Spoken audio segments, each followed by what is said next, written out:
कैसे हैं आप सब लोग। आशा करती हूँ आप सब लोग ठीक होंगे। मैं वंदना वर्मा आप सभी का स्वागत करती हूँ। तो आज का जो हमारा प्रैक्टिस सेट है वो सीट संस्कृत का है, जो कि हमारे प्रीवियस ईयर क्वेश्चन रहेंगे इसमें। तो चलिए शुरू करते हैं हम अपना क्वेश्चन। संस्कृत का जो हमारा पहला क्वेश्चन है ये पूछा गया है इसमें कि शिक्षण में नैदानिक परीक्षण की आवश्यकता होती है। शिक्षण में नैदानिक परीक्षण की आवश्यकता होती है, ये हमारे पेडागोजी वाले क्वेश्चन है। तो आप सबसे पहले अगर हम नैदानिक परीक्षण की बात करें तो इसमें नैदानिक परीक्षण में क्या होता है कि पहले क्या करते हैं हम लोग, बच्चे की जो कमियां, बच्चों में जो भी शिक्षण संबंधी कमियां होती हैं उन्हें हम क्या करते हैं, पहले सबसे पहले उनकी पहचान करते हैं और फिर क्या करते हैं, उनका परीक्षण करते हैं। तो वही मतलब निदान करते हैं या उपचार करते हैं, तो वही हमारा नैदानिक परीक्षण हो गया। जैसे कौन जैसे हो गया कि किसी भी प्रकार की असमानता हो, अयोग्यता, अक्षमता, व्यतिक्रम, व्याधि आदि, इन सभी का हम क्या करेंगे, निदान करेंगे। उससे मतलब पहचानेंगे कि हाँ बच्चे में ये कमियां हैं, उसके बाद में क्या करें, उसका निदान करेंगे। तो वही हमारा नैदानिक परीक्षण कहलाता है।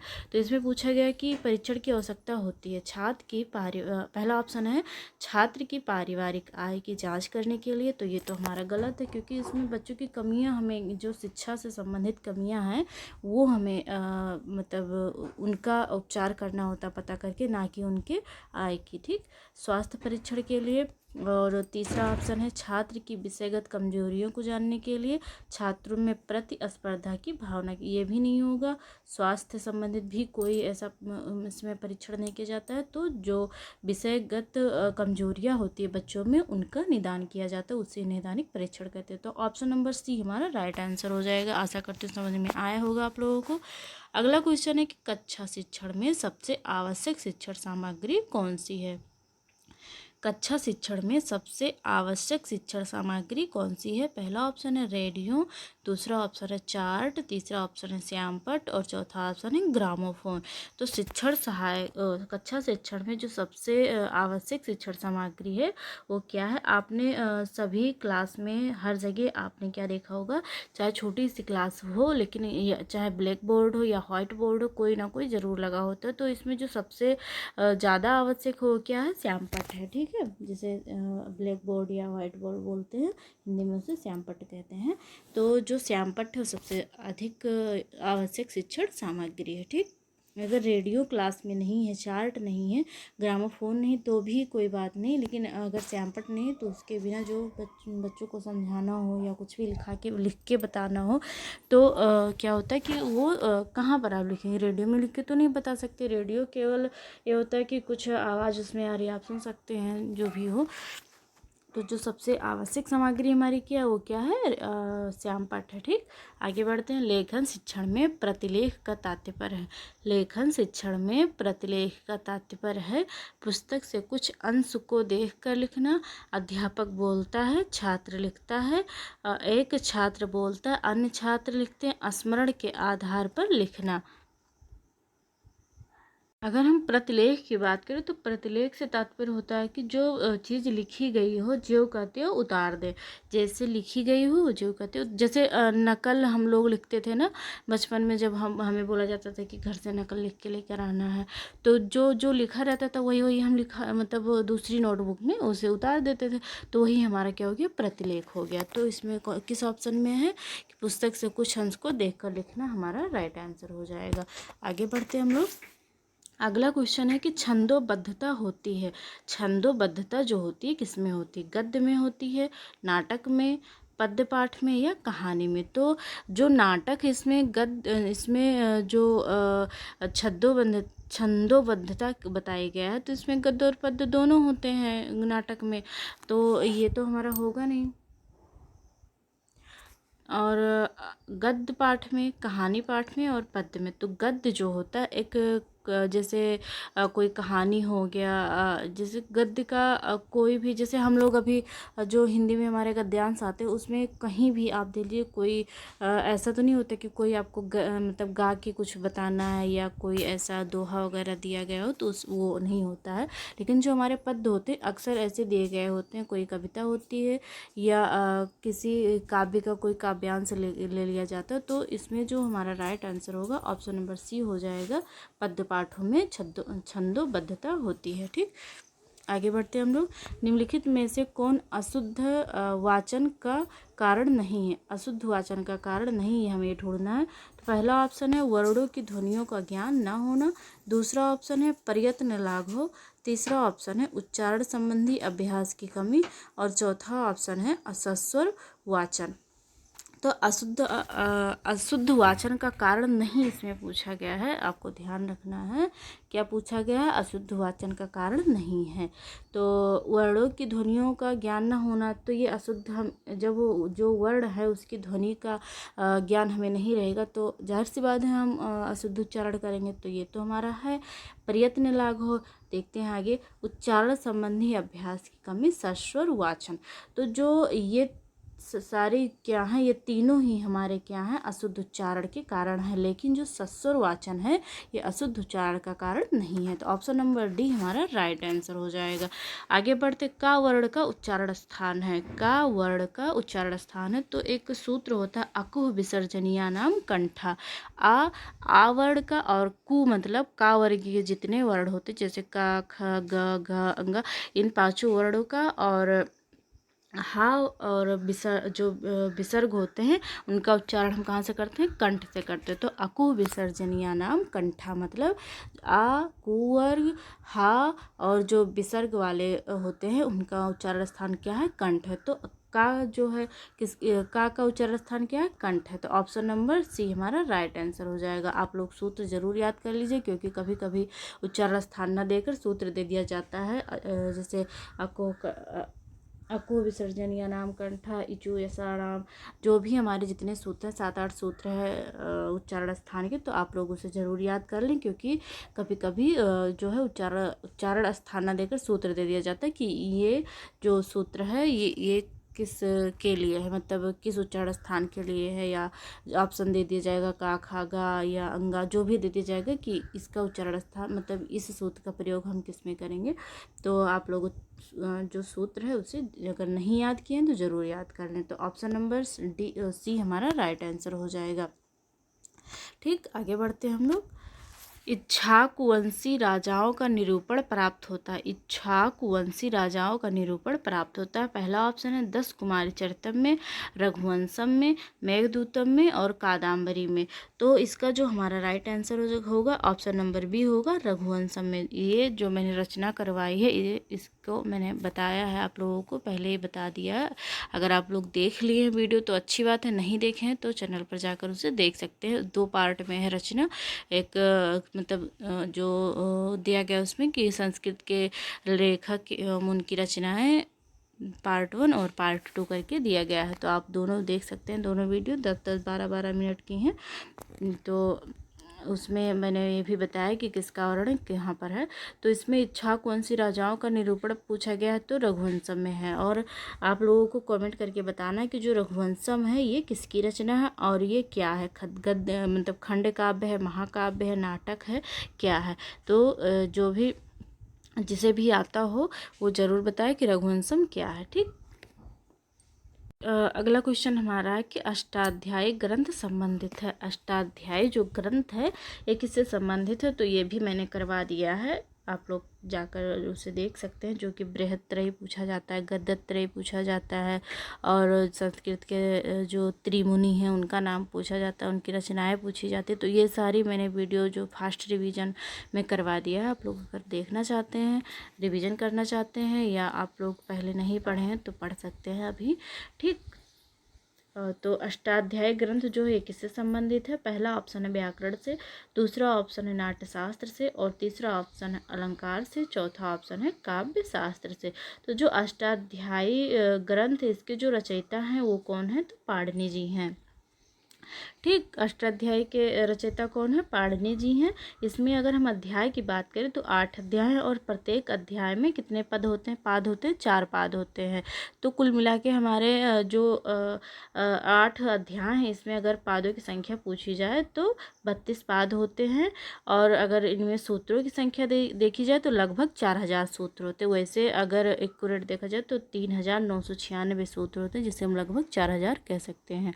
ठीक, तो ऑप्शन नंबर अब ये जो पाणिनि महोदय थे ये क्या थे, एक वैयाकरण थे। तो जो अष्टाध्यायी किससे संबंधित है, व्याकरण से संबंधित है। ऑप्शन नंबर ये हमारा राइट आंसर हो जाएगा। ठीक, महर्षि पाणिनि ने संस्कृत वर्णमाला को विभाजित किया। जो महर्षि पाणिनि जी थे इन्होंने संस्कृत वर्णमाला को कितने भागों में विभाजित किया।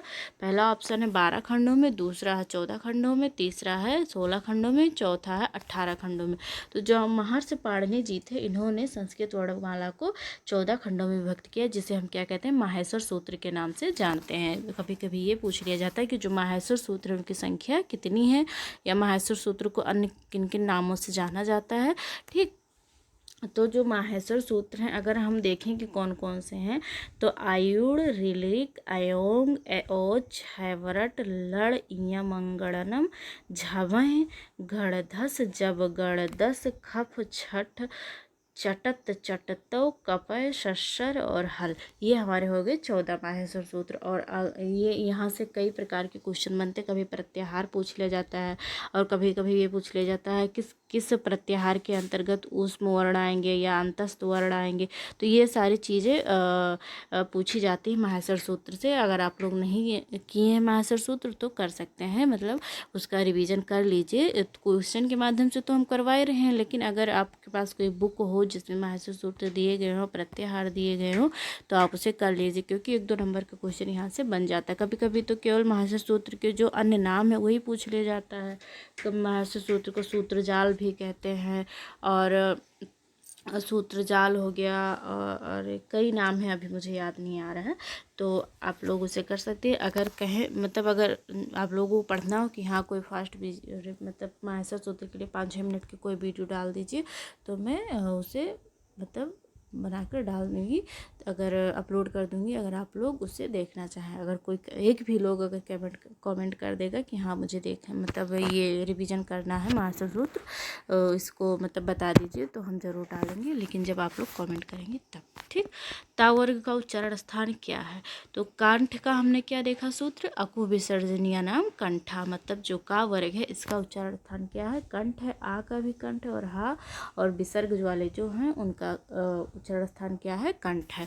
अब इसमें ता वर्ग का पूछा गया है, तो ता वर्ग की अगर हम बात करें तो इसका जो सूत्र होगा ये होगा ऋतु लसानाम दंता, मतलब ता वर्ग का जो ता वर्ग का इनका उच्चारण स्थान क्या हो जाएगा, दंत हो जाएगा।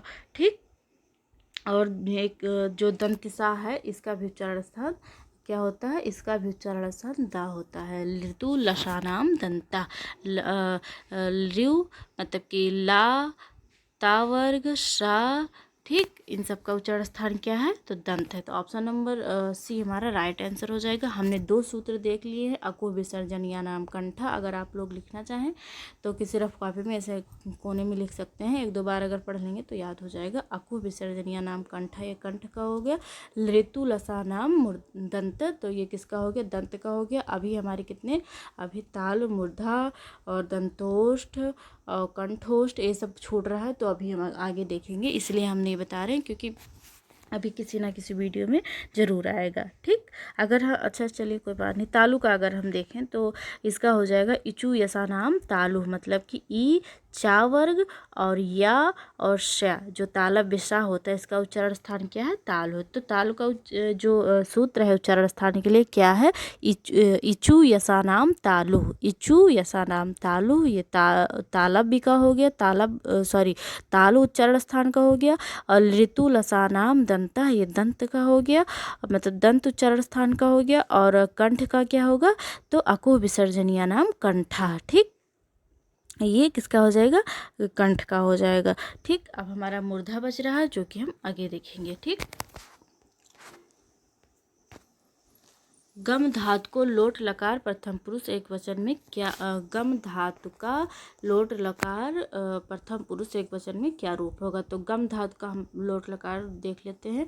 तो ये हमारा हो गया प्रथम पुरुष, मध्यम पुरुष और सॉरी ऐसे नहीं होगा, ये हो गया प्रथम पुरुष, ये हो गया मध्यम पुरुष दूसरा वाला, और ये तीसरा वाला उत्तम पुरुष, एक वचन, दो वचन और बहुवचन। तो उसमें क्वेश्चन हमारा क्या पूछा गया है कि गम धातु लोट लकार प्रथम पुरुष एक वचन का, प्रथम पुरुष एक वचन का। तो ये हमारा हो गया प्रथम पुरुष। ये क्या है, प्रथम पुरुष एक वचन है, तो गम धातु का प्रथम पुरुष एक वचन क्या होगा, गच्छतु या गच्छतात, गच्छतु या गच्छतात होगा। तो हमारे किस ऑप्शन में दिया गया, गच्छतु या गच्छतात, तो गच्छतु जो है ये ऑप्शन नंबर ये में है। तो गच्छतु भी पूछा जा सकता है और गच्छतात भी क्या है, प्रथम पुरुष एक वचन का है। ठीक, अब हम लोग देख लेते हैं जो लोट मतलब गम धातु लोट लकार का है तो किस प्रकार बनेगा। तो गच्छतु या गच्छतात, गच्छताम, गच्छन्तु, गच्छ, गच्छतात, गच्छतम, गच्छत, गच्छान, गच्छाओ, गच्छाम। आपको याद रखना है गच्छतु गच्छतात, क्योंकि पूछे जाने यहाँ से जो पूछे जाने के ज़्यादा चांसेस हैं यही दोनों हैं। ठीक, क्योंकि यही दोनों हम यही जगह हम फंस सकते हैं, क्योंकि गच्छतु और गच्छतात ये दोनों एक ही हैं, तो यहाँ हमें फंसा सकता है। तो हमारा जो पूछे जाने यहाँ से जो पूछे जाने के मतलब चांसेस हैं यही दोनों हैं, गच्छतु या गच्छतात, गच्छ या गच्छतात। ठीक, तो आपको ध्यान रखना है। क्या हमने देखा, गच्छतु या गच्छतात, गच्छताम, गच्छन्तु, गच्छ, गच्छतात, गच्छतम, गच्छत, गच्छान, गच्छाओ, गच्छामा। ये गम धातु लोट लकार का हमारा हो गया। आगे बढ़ते इसमें पिता का पूछा गया है कि पित्रा जो है ये पितृ शब्द के किस विभक्ति एवं वचन का रूप है। तो विभक्ति वचन वाले आप लोगों को जैसे राम का हो गया, बालक का, नदी का, लक्ष्मी का, श्री का, ये सब आप लोग पढ़ लीजिएगा, क्योंकि यहाँ से 2-3 नंबर के क्वेश्चन हमारे बनते हैं संस्कृत में। अभी हमारा ये धातु से हो गया, अब ये विभक्ति से आ गया है। तो पहला पूछ है कि पित्रा जो है किसका है। तो सबसे पहले हम पित्रा जो शब्द है ये इसको देख लेते हैं, इकारांत पुल्लिंग का है। तो ये रहा हमारा एक वचन में क्या होगा, इसको हम कैसे पढ़ेंगे, ऐसे से पढ़ेंगे। ठीक, इधर इधर से नहीं पढ़ेंगे, इधर इधर से हम कैसे पढ़ेंगे, इसको इधर इधर से पढ़ेंगे, ऐसे फिर ऐसे फिर ऐसे। ठीक, तो ये रहा, ये हमारा प्रथम पुरुष का हो गया, प्रथम पुरुष एक वचन और प्रथम पुरुष द्विवचन, प्रथम पुरुष बहुवचन, द्वितीय विभक्ति हो गया। अच्छा, यहाँ पुरुष नहीं, यहाँ विभक्ति है, सॉरी, ये विभक्ति हो गई। प्रथमा, द्वितीया, तृतीया, चतुर्था, पंचमी जो है ये सब करके है। तो इसमें इस प्रकार के क्वेश्चन पूछे जाते हैं। जैसे पितरो दे दिया गया तो पूछा जाएगा किस विभक्ति और वचन का है। ठीक, जैसे उसमें दिया गया था कि मतलब प्रथम पुरुष और बहुवचन का बताइए, या कोई शब्द जैसे गच्छतु है दे दिया जाता है तो पूछा जाता है कि किस वचन और पुरुष का है। इसमें दिया जाएगा तो पूछा जाएगा किस वचन और विभक्ति का है। ठीक, तो अगर हम देखें, शुरू करें इसको पढ़ना, मतलब देखें अगर याद करना हो तो किस प्रकार याद करें। पिता पितरम पित्रा पित्रे, पिता पितरम पित्रा पित्रे, पितुः पितुः पितु, थोड़ा छोटा कर लेते हैं, हाँ अब आ गया पूरा। पिता पितरम पित्रा पित्रे, पितुः पितुः पितरि हे पितः, पिता पितरम पित्रा पित्रे, पितुः पितुः पितरि पितः, पितरो पितरो पित्राभ्याम पित्राभ्याम पित्राभ्याम। ये 3 बार है, पित्राभ्याम पित्राभ्याम। पित्रोः पित्रो हे पित्रो, पितरः पितॄन् ये पूछा गया हुआ है। पितरः पितॄन् पितृभिः पितृभ्यः पितृभ्यः पितॄणां पितृषु हे पितरो। तो ये वाला ये भी हमारा मोस्ट इम्पॉर्टेंट है, क्योंकि यहाँ पर कई जगह ये दिया गया है, लेकिन यहाँ जो है लिरिक की मात्रा ऐसे दी गई, 2 बार दी गई, आप लोग देख सकते हैं यहाँ पर। तो जो हमारे क्वेश्चंस इसमें से पूछे जा सकते हैं, वैसे तो अभी पित्रा पूछा गया है, लेकिन अगर और भी क्या पूछ सकता है, ये पूछ सकता है, ये पूछ सकता है, और ये एक हमारा इसमें से पूछ सकता है। ठीक, पूछ तो कहीं से भी सकता है, लेकिन जो हमारे सबसे मतलब जो और दिए गए तो उनसे अगर हटके हम देखें तो उसमें से ये है, बाकी तो सारे ऐसे ही होते हैं, हर सब में ऐसे ही होता है, लेकिन जो 2-3 वर्ड होते हैं इसमें अलग हैं। ठीक, तो दोबारा पढ़ते हैं। पिता पितरम पित्रा पित्रे, पितुः पितुः पितरि हे पितः, पितरो पितरो पित्राभ्याम पित्राभ्याम पित्राभ्याम, पितरोः पितरो हे पितरो, पितरः पितॄन् पितृभिः पितृभ्यः पितृभ्यः पितॄणां पितृषु हे पितरः। तो ये कभी पिता का पूछ लिया जाता है, कभी भाई का, कभी माता का, तो आप लोग ज़रूर याद कर लीजिए इसको। तो जो पित्रा शब्द है ये किसका है, तो तृतीया विभक्ति एक वचन का है, तृतीया विभक्ति एक वचन का। तो ऑप्शन नंबर डी हमारा राइट आंसर हो जाएगा, तृतीया विभक्ति। ये लीजिए, अभी हम खुद ही गलत कर रहे थे, बताओ, तृतीय विभक्ति एक वचन का, अभी हमने केवल तृतीय देखा और यहाँ पर बहुवचन द्विवचन दिया गया है, तो ये नहीं है, एक वचन है ना, तो ये वाला हमारा राइट आंसर होगा। ऑप्शन नंबर सी हमारा राइट आंसर होगा। यहाँ पर द्विवचन लेकिन एक वचन का पूछा गया। ठीक, अष्टाविंशति शब्द का अर्थ क्या होगा? अष्टाविंशति शब्द का अर्थ क्या होगा? अष्टाविंशति मतलब, विंशति का मतलब क्या होता है? 20, और अष्टा मतलब 8, मतलब 20 और 8 कितना होता है? 28 होता है। तो 28 इसमें किस ऑप्शन में है? 18 ये दिया गया है, अष्टादश हो जाएगा इसका। 28 ये हमारा राइट आंसर हो जाएगा। 48 और 38, तो 18 को हम क्या कहते हैं? अष्टादश कहेंगे। 28 को अष्टाविंशति, 38 को अष्टात्रिंशति, 38 30 और 63 मतलब 30 हो गया, अष्टा मतलब 8, 30 और 8 38, 48 का हो गया अष्टाचत्वारिंशत या अष्टाचत्वारिंशित। अष्टा, यहाँ पर अष्टा और अष्ट दोनों सही है, लेकिन 30 के मतलब कि 18 से नीचे और 30 तक, 18 से लेकर 40 तक के जो 8 वाले हैं वो अष्टा अष्टा रहेंगे, और 40 से लेकर 100 तक हमारे अष्ट या अष्टा दोनों हम यूज कर सकते हैं। 28 शब्द का अर्थ होता है, तो 28 ये गिनती वाले शब्द जो कि संस्कृत संख्या, ये मैंने करवा दिया है आप लोगों को। अगर आप लोग देखना चाहते हैं 1 से लेकर 100 तक की संख्याओं का हमने करवा दिया है, और जो 1000, 10,000, लाख इन सब का भी करवा दिया है। अगर देखना चाहते हैं तो यूट्यूब पे जाकर देख सकते हैं मेरे चैनल पर। तो अष्टाविंशति, विंशति का होता है 20, अष्टा मतलब 8, तो 20 और 8 कितना होता है? 28। तो किस ऑप्शन में 28 है? तो पहला ऑप्शन है 18, जिसे हम कहेंगे अष्टादश। दूसरा ऑप्शन है 28, जिसे क्या कहते हैं? अष्टाविंशति। तो ऑप्शन नंबर बी हमारा राइट आंसर होगा। अगला देख लेते हैं ऑप्शन नंबर सी, तो 38 है, इसे कहते हैं हम अष्टात्रिंशत, मतलब 30 और 8 कितना हो गया? 38 हो गया। और चौथा 48 है, तो इसका हम इसको कहेंगे अष्टचत्वारिंशत या अष्टाचत्वारिंशत। ठीक, आगे बढ़ते हैं हम लोग। पावका शब्द का संधि विच्छेद होता है। पावका शब्द का संधि विच्छेद होता है, तो पहला ऑप्शन है पा प्लस आवका, दूसरा ऑप्शन है पा प्लस आवका, तीसरा ऑप्शन है पौ प्लस आवका, और चौथा है पो प्लस अका। तो इसका जो हमारा राइट आंसर होगा ऑप्शन नंबर सी होगा, पौ प्लस अका। अब किस सूत्र से यह हुआ है? तो एचो एवा अय व यावा से ये हुआ है। इसमें क्या होता है कि वो के स्थान पर आव होकर पाव का शब्द बना हुआ है। एचो एवा आवा, अर्थात यदि ये वो ये औ के बाद कोई स्वर आए तो उनके स्थान पर क्रमशः अय औ आय आव हो जाता है। जैसे कि जो आयात संधि का हम लोग हिंदी पढ़ते हैं वही इसमें भी है, वही चीज़ है, लेकिन इसमें एक सूत्र दे दिया गया है एचो एवा आवा।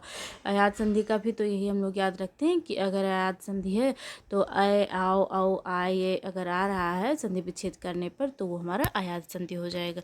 ठीक, तो इसका जो हमारा राइट आंसर होगा ऑप्शन नंबर सी होगा। हमने देख ही लिया, आगे बढ़ते हैं। जगदीश में किस सूत्र से संधि हुई है? जगदीश में किस सूत्र से संधि हुई है? तो जो जगदीश शब्द है इसमें कौन सी संधि है? तो यहाँ व्यंजन संधि है। अब ये किस सूत्र से हुई है? तो झलाम जसो यंत्र से हुआ है। झलाम जसो यंत्र सूत्र से ये क्या हुआ? जगदीश में संधि हुई है। तो अब हम इसके बारे में थोड़ा देख लेते हैं। तो इसका जो पूर्व पद जगत है, जगत पद में अंतिम वर्णता जो है ये झल का है, अतः झलाम जसोयंते से झल ता के स्थान पर जस आदेश होता है। अब स्थाने अंतरम से ता का सादृश्यतम वर्णता है, अतः ता के स्थान पर दा होकर जगदीश रूप बना है। तो ऑप्शन नंबर डी हमारा राइट आंसर होगा। आगे बढ़ते हैं। राम शब्द के तृतीय एक वचन का रूप होगा। तो पहला ऑप्शन है रामे, दूसरा ऑप्शन है रामेण, तीसरा ऑप्शन है रामम, चौथा है रामेशु। तो हम सबसे पहले राम का जो शब्द रूप है उसे देख लेते हैं। तो जो राम शब्द है ये कौन सा किस प्रकार का शब्द है? तो आकारांत पुल्लिंग है। ये भी पूछा जा चुका है कि राम जो शब्द है ये किस प्रकार का शब्द है? तो आकारांत पुल्लिंग शब्द है। ठीक, ये ध्यान रखना आप लोगों को। अगर इसके हम लोग देखें तो शब्द रूप किस प्रकार चलता है, तो जो राम का शब्द रूप है किस प्रकार चलता है। अगर एक वचन की हम बात करें तो रामः रामम रामेण रामाय रामात रामस रामे है राम, ये एक वचन में चलेगा। अगर द्विवचन की हम बात करें तो रामौ रामो रामाभ्याम रामाभ्याम रामाभ्याम रामयो रामयो हे रामो। तो सबसे बढ़िया सबसे सरल तो द्विवचन का ही है। ठीक, तीसरा मतलब बहुवचन का क्या होगा, तो रामः रामान रामे रामेभ्यः रामेभ्यः रामाणाम रामेषु हे रामा। तो जो इसमें हमारा क्वेश्चन पूछा गया था कि इस राम शब्द के तृतीय एक वचन का रूप क्या होगा, तो रामेण होगा। तृतीय एक वचन रूप क्या है, रामेण है। ठीक, आगे बढ़ते हैं। पठामा सब पठ धातु का रूप है। पठामा जो है ये पठ धातु का रूप है, मतलब किसका रूप है, कौन सा रूप, जो मतलब किसका है, ये लट लकार का है, लोट लकार का है, लिंग का है, विधिलिंग का है। तो जो पठामा है ये किसका है, तो लट लकार का है। कैसे है लट लकार, जो राम का रूप सॉरी पठ का रूप चलता है, हम देखते हैं कि जो किस प्रकार चलता है। तो पठति पठता पठंत पठसि पठथा पठति पठाम पठाओ पठामा, ये हमारा हो गया। तो जो पठामा क्या है, उत्तम पुरुष बहुवचन का है। पठामा जो धातु किसका है, उत्तम पुरुष बहुवचन का। तो किस ऑप्शन में है, उत्तम पुरुष बहुवचन, तो लट लकार उत्तम पुरुष बहुवचन का ये है। ठीक,